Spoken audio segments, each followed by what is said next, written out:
घंटे बचे हैं? ये बस थोड़ा सा है, इसको एक बार और मैं पढ़ा चुकी हूँ, आज बस थोड़ा सा इलेक्टोरल पॉलिटिक्स। ठीक, हमें पता है कि हम किस कंट्री में रहते हैं जहाँ पे डेमोक्रेसी, हम ऐसी कंट्री में रहते हैं जहाँ क्या है डेमोक्रेसी की बहुत अच्छी डेफिनेशन अब्राहम लिंकन ने दी है। क्या दी है? By the people of the people and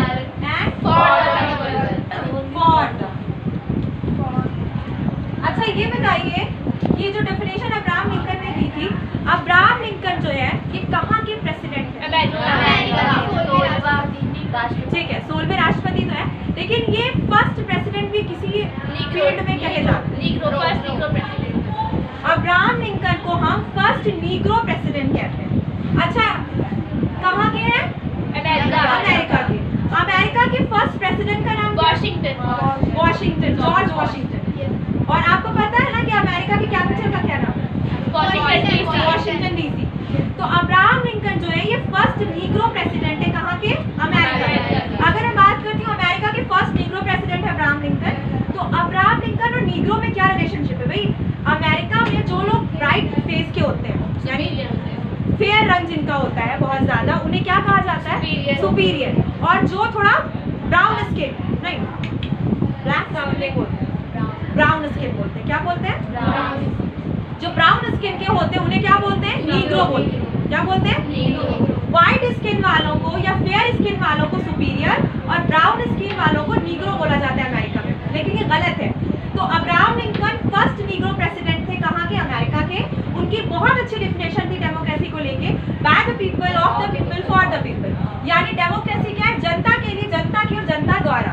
ठीक है, तो यही डेमोक्रेसी है। अब बात करते हैं कि डेमोक्रेसी कैसे पता चलती है कि डेमोक्रेसी है? जहाँ पे वोटिंग राइट्स होते हैं, जहाँ पे हमारे पास वोटिंग राइट्स होते हैं। क्या होते हैं? वोटिंग राइट्स होते हैं हमारे पास, जिससे हमें पता चलता है कि भाई हम कहाँ रहते हैं? हम डेमोक्रेटिक कंट्री में रहते हैं। तो वोटिंग राइट्स कैसे पता चलेंगे हमें? क्या होता है? इलेक्शन। क्या होगा? इलेक्शन होंगे। अच्छा, पता हम कब आजाद हो? 1947। उससे पहले इंडिया में इलेक्शन नहीं होते। मैंने कब कहा नहीं होते, लेकिन कंप्लीटली जिसे कह सकते हो छोटे छोटे विधानसभा या मेयर का इलेक्शन होता है ना, ऐसा कोई प्राइम मिनिस्टर का इलेक्शन, क्योंकि प्राइम मिनिस्टर का सिस्टम था ही नहीं। हमारे यहाँ ब्यूरोक्रेसी, हमारे यहाँ क्या थी? ब्यूरोक्रेसी मतलब मैंने बताया अफसरशाही। मैंने आपको कुछ चीजें बताई, मैंने कहा था मोनार्ची सिस्टम, या मैं कहूँ ब्यूरोक्रेसी, या मैं बात करूँ डेमोक्रेसी, और एक चीज और क्या है? डिक्टेटरशिप। अच्छा देखिए, यहाँ पे सीधा सा मतलब है, मोनार्ची का मतलब होता है जैसे किंग है उसका बेटा किंग बनेगा। ब्यूरोक्रेसी का मतलब होता है जहाँ गवर्नर या लॉर्ड होते हैं। डेमोक्रेसी आपको पता है जहाँ पे वोटिंग राइट्स होते हैं। और अगर हम बात करते हैं डिक्टेटरशिप, जहाँ पे तानाशाही होती है। दुनिया का सबसे बड़ा तानाशाही एडोल्फ हिटलर कहाँ का था? लेकिन उसकी बर्थ प्लेस क्या थी? ऑस्ट्रिया। ऑस्ट्रेलिया नहीं, ऑस्ट्रिया एक अलग कंट्री है। ऑस्ट्रिया यूरोप में है। ऑस्ट्रिया कहाँ है? यूरोप में। ऑस्ट्रिया हंगरी कंट्री है। ठीक है, तो अगर हम बात करते हैं कि चार चीज होती है, लेकिन हम कहाँ पे हैं? डेमोक्रेसी में हम बिलीव करते हैं। लेकिन उससे पहले क्या थी इंडिया में? ब्यूरोक्रेसी। उससे पहले क्या थी? मोनार्ची थी। डिक्टेटरशिप अल्लाह का शुक्र है आज तक नहीं आई। तो डेमोक्रेसी में अगर मैं बात करती हूँ, हमारे यहाँ वोटिंग राइट्स, हमारे यहाँ क्या है? Voting rights. आपको पता है कि प्रेजेंट टाइम में इंडिया में कितनी लोकसभा सीट है? 543। इंडिया में प्रेजेंट टाइम में कितनी लोकसभा सीट है? तो 543 लोकसभा की सीट है इंडिया में। ठीक है, ये घटती बढ़ती भी रहती है। जब पहली बार इंडिया में इलेक्शन हुआ था 1951 में, उस टाइम लोकसभा की सीट थी 489। ठीक है, 489। एक चीज याद रखना कि ये जो सीट्स होती है, इसका जो लास्ट नंबर होता है ये इवन है, ऑड। क्यों ऑड है? क्योंकि इसमें अगर इसको हम बांटते हैं ना तो एक कम या एक ज्यादा हो जाता है, और अगर यहाँ पे इवन नंबर होता तो बराबर से भी हो सकता था, तो फिर वहां पे प्रॉब्लम होती कि कौन जीता और कौन हारा। तो इसलिए इस नंबर को हमेशा लास्ट में क्या रखा जाता है, ऑड रखा जाता है, ताकि अगर इसको बांटा जाए आधा आधा करके, जिसे कह सकते हैं मैंडेट जो हमें हासिल हो, बहुमत, तो बहुमत कितने का होगा यहाँ पे 272, जिस भी पार्टी को इतनी सीट आई या इससे ज्यादा आई, ये लास्ट नंबर है, इससे ज्यादा भी आ सकती है, लेकिन मिनिमम इतनी आनी चाहिए, मिनिमम कम से कम इतनी तो आनी चाहिए। जैसे मैं कहती हूँ ना 33 पासिंग मार्क्स है यूपी बोर्ड का, तो उतना तो आना ही चाहिए, लेकिन उससे ज्यादा आता है तो बहुत अच्छी बात है। तो 272 क्या है, एक आपका बहुमत नंबर है जिससे आप सरकार बना सकते हो। समझ में आ रहा है मैं क्या कह रही हूँ? तो 272, लेकिन उससे ज्यादा होता है तो भी अच्छी बात है, लेकिन इसको अगर हम प्लस करते हैं तो टोटल कितना 544 आएगा। लेकिन यहाँ पे क्या किया गया, एक को कम करने के लिए ऐसा किया गया ताकि एक ज्यादा और एक कम हो सके। ठीक है, समझ में आ रहा है? तो भारत में प्रेजेंट टाइम में लोकसभा की कितनी सीट है 543। सिर्फ यूपी में पता है कितनी है 86 नहीं 80, सिर्फ 80। ठीक है, यूपी में कितनी सीट है 80। इसीलिए कहते हैं कि दिल्ली की जो गद्दी है, दिल्ली की जो चेयर है प्राइम मिनिस्टर की, उसका रास्ता कहाँ से जाता है, यूपी से होके जाता है, क्योंकि इंडिया में सबसे ज्यादा लोकसभा की सीट कहाँ है, यूपी में। कितनी है 80 सीट है, और टोटल इंडिया में कितनी लोकसभा सीट है 543। अच्छा, बीजेपी ने भी कितना जीता था 240 जीता था, और जबकि बहुमत कितने का है 272। इसीलिए कहते हैं कि सेंट्रल में बीजेपी की गवर्नमेंट नहीं है, अलायंस गवर्नमेंट है जिसका नाम है एनडीए, नेशनल डेमोक्रेटिक अलायंस। समझ में आ रहा है, नहीं समझ में आ रहा? क्लियर? किसकी गवर्नमेंट है, एनडीए की गवर्नमेंट है। हम बीजेपी की सरकार नहीं कहेंगे। इससे पहले जो सरकार थी वो बीजेपी की थी, क्योंकि वो बहुमत से ज्यादा उन्होंने हासिल किया, लेकिन इस बार वो अटक गया 240 पे आ गए, यानी उनको मैंडेट नहीं मिला। क्लियर? तो जनता की जो बहुमत थी वो किसको मिली है, एनडीए को मिली है, यानी इनका जो एक अलायंस था उसको मिली है। समझ में आ रहा है? अब देखो मैं यहाँ पे बात करती हूँ, इंडिया में पहला इलेक्शन कब हुआ 1951। कब हुआ है 1951 फेब में हुआ इलेक्शन। ठीक, मुझे बच्चों के हाथ चलते दिखने चाहिए, नोट हो रहा है कि नहीं? समझ में आ रहा है? पहला इलेक्शन कब हुआ इंडिया में 1951 में हुआ। अच्छा, आपने सुना होगा कि व्हाट्सएप यूनिवर्सिटी में एक चीज बहुत चलती है कि भाई भारत के प्रधानमंत्री सरदार वल्लभ भाई पटेल होते, भाई पहला इलेक्शन 1951 में हुआ, सरदार वल्लभ भाई पटेल की मौत जो है, मृत्यु जो है 1950 में हो गई, तो कैसे होते? शमशान से आके इलेक्शन तो लड़ते हैं, हाँ? तो ये तो इम्पॉसिबल है। तो व्हाट्सएप यूनिवर्सिटी बहुत कुछ फैलाती है, इसीलिए कहते हैं हमेशा किताबों पे ध्यान देना चाहिए। क्या कहा जाता है व्हाट्सएप यूनिवर्सिटी में कि सरदार वल्लभ भाई पटेल देश के पहले प्रधानमंत्री बनते, लेकिन नेहरू जी बन गए। भाई इलेक्शन हुआ 1951 में, और सरदार वल्लभ भाई पटेल की मौत कब हुई है 1950 में। 1950 में उनकी मृत्यु हो गई और इलेक्शन हुआ 1951 में। तो भाई कैसे वो बन जाते प्राइम मिनिस्टर, कैसे लड़ लेते इलेक्शन? जब उनकी डेथ हुई 15 दिसंबर को उनकी डेथ हुई हार्ट अटैक की वजह से। 75 ईयर्स के थे सरदार वल्लभ भाई पटेल। कितने साल के थे 75 ईयर्स के थे सरदार वल्लभ भाई पटेल, और डेथ कब हुई उनकी 1950 में 15 दिसंबर को डेथ हुई है, और इलेक्शन कब हुए 1951 फरवरी में। तो कैसे लड़ सकते थे वो इलेक्शन, कोई सवाल ही नहीं था। तो व्हाट्सएप यूनिवर्सिटी बहुत कुछ फैलाती है। तो अगर हम बात करते हैं कि हमारा पहला इलेक्शन हुआ 1951 में, जिसने डिक्लेयर किया कि जवाहरलाल नेहरू देश के प्रधानमंत्री बनेंगे। अब यहाँ पे मैं बात करती हूँ इलेक्शन कमीशन कब बना। 1949 इलेक्शन कमीशन कब बना भारत का, जिसने ये तय किया कि ऑल इंडिया इलेक्शन उसको कैसे फाइट कराना है। और उस टाइम जो पहला इलेक्शन हुआ 1951 में, उस टाइम लोकसभा की सीट कितनी थी 489। 1949 में पहला इलेक्शन कमीशन बना, इलेक्शन हुए 1951 में, उस टाइम पे लोकसभा की सीट थी 489, प्रेजेंट टाइम में लोकसभा की सीट है 543, सिर्फ और सिर्फ यूपी में लोकसभा की सीट है 86 नहीं बेटा, सिर्फ 80 है। समझ में आ गया? अब मैं बात करती हूँ पहले इलेक्शन कमिश्नर कौन थे, पहले इलेक्शन चीफ कमिश्नर कौन थे। पहले इलेक्शन चीफ कमिश्नर कौन थे? तो उनका नाम है सुकुमार सेन। सुकुमार सेन पहले इलेक्शन चीफ कमिश्नर, मुख्य चुनाव आयुक्त जिसे कह सकते हैं, वो कौन है भारत के? सुकुमार सेन पहले। यानी कब की बात हो रही है? 1949 की बात हो रही है।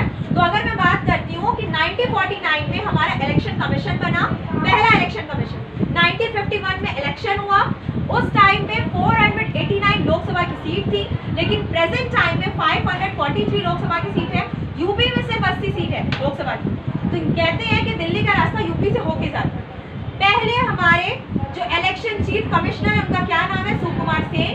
प्रेजेंट टाइम में जो है उनका नाम है राजीव कुमार। राजीव कुमार यानी 2024 में जो हमारे मुख्य चुनाव आयुक्त हैं उनका क्या नाम है? राजीव कुमार। और हमारे पहले चुनाव आयुक्त जो 1949 में बने उनका क्या नाम था? सुकुमार सेन। समझ में आ गया? चलिए अच्छी बात है, समझ में आना भी चाहिए। क्लियर यहाँ तक? मैं एक बार रिपीट करूं, मैं पूछती चलती हूँ, आप बताइए।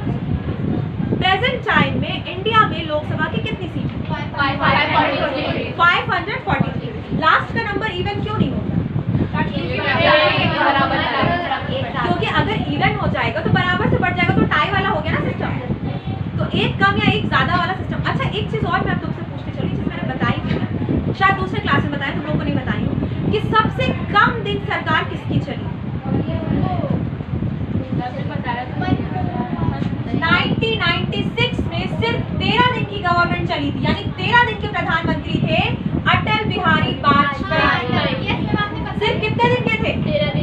13 दिन के सिर्फ और सिर्फ वो प्रधानमंत्री बने थे अटल बिहारी वाजपेयी। 13 दिन के बाद उनकी सरकार गिर गई। फिर बनी थी उनकी सरकार एक बार, फिर 1998 में उनकी सरकार बनी थी, फिर एक साल बाद गिर गई। यानी फिर से उनकी सरकार 1998 में बनी और फिर से उनकी सरकार एक साल बाद गिर गई। और इस सरकार के गिरने का सबसे बड़ा नाम है जयललिता। जयललिता पे करप्शन के चार्जेस लगे थे और उन्होंने अटल बिहारी वाजपेयी से कहा था कि भाई आप इन चार्जेस को वापस ले लीजिए। उन्होंने कहा कि आप चाहे हमें बहुमत दे चाहे ना दे, मैं करप्शन का साथ नहीं दूंगा। ये उस टाइम की बीजेपी थी। किस टाइम? जब एक सीट के लिए उन्हें पता था कि उनकी बहुमत जा सकती है, उनकी सरकार गिर सकती है, लेकिन फिर भी अटल बिहारी वाजपेयी ने अपने उसूलों से कोई भी कॉम्प्रोमाइज समझौता नहीं किया। और आज की बीजेपी देखो भरी पड़ी, जिसमें चार्जेस लगे सीधे बीजेपी में जाओ, आपके सारे चार्जेस क्या कर दिए जाएंगे? हटा दिए जाएंगे। तो ये प्रेजेंट टाइम की बीजेपी। तो एक बीजेपी कौन सी थी? 1998 वाली, जिसने जयललिता ने कहा कि भाई मैं समर्थन वापस ले लूंगी। अटल बिहारी वाजपेयी ने कहा खुशी से ले लीजिए, लेकिन मैं करप्शन के चार्जेस हटाने वाला नहीं। और आज की बीजेपी क्या है? जितने भाई है वॉशिंग मशीन में आए धुल के साफ हो जाते हैं बीजेपी में आते होता है ना, न्यूज में देखते हो कितने ज्यादा करप्शन के चार्जेस, 70,000 करोड़ का घोटाला, 50,000 करोड़ का घोटाला।